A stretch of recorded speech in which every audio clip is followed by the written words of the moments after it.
আমরা এখন অসুস্থ মালিক পক্ষ ছাড়েন না কিন্তু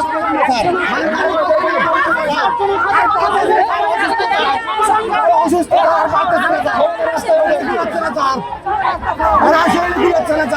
মন্ত্রীর সাথে কথা বলে ওনারা একটা পালন দিয়ে আমাদেরকে যখন উঠায় দিতে কিন্তু ওনারা কাজ করবে না খালি আমাদের একটা ডিসিশন দিয়ে খালি এগুলো কাজ করবে কেন আইন কি শুধু তাদের জন্য সরকারি লোকের জন্য সাধারণ শ্রমিকের জন্য নাই সাধারণ শ্রমিকই তো আইনের লোক তাহলে ওনারা আইনের লোক হয়ে কেন আমাদেরকে এরকম করতেছে মালিক পক্ষ যদি আনে তখন তো তারা আমরা 10 জন লোক ছেড়ে দেয় প্রতিনিধি হিসেবে কথা বলছি তখন তো আমাদের এই রোডও ছেড়ে দেয় মালিক পক্ষ পাইলে মালিক পক্ষ যদি না পায় আমি আপনার সাথে কথা বলে লাভ আছে উনি চেষ্টা করে যাচ্ছেন আশেপাশে ট্রাফিকের বিষয়টি দেখার জন্য প্লাস আমরা আমাদের পক্ষ থেকে যতটুকু সম্ভব ওনারা যেন এখান থেকে তাড়াতাড়ি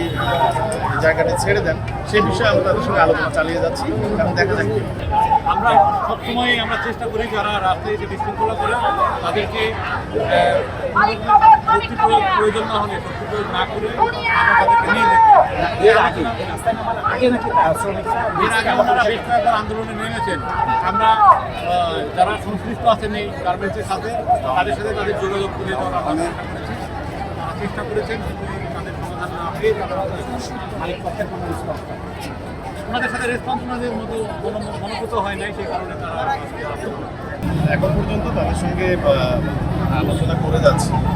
সকাল থেকে ট্রাফিক ডিভিশন তাদের মতো করে কাজ করে যাচ্ছে বা ক্রাইম ডিভিশন আমাদের মতো করে কাজ করে যাচ্ছে তো তাদের কিছু প্রতিনিধি রয়েছে তারা আমাদের সঙ্গে যোগাযোগ করেছেন তো তাদের সঙ্গে আলোচনা তারা কিছুটা সময় নিয়েছেন সময় নিয়েছেন যে তারা শ্রমিকদের বুঝিয়ে রাস্তা চেষ্টা করবেন যদি সেটি না করেন তাহলে আমরা আমাদের ঊর্ধ্বতন কর্তৃপক্ষের নির্দেশনা অনুযায়ী আমাদের যে বিধি মোতাবেক যে ব্যবস্থা সে ব্যবস্থাকে আমরা হয়তো নেওয়ার একটা সুযোগ আমাদের তৈরি হলে আমরা সুযোগ সেটি কাজে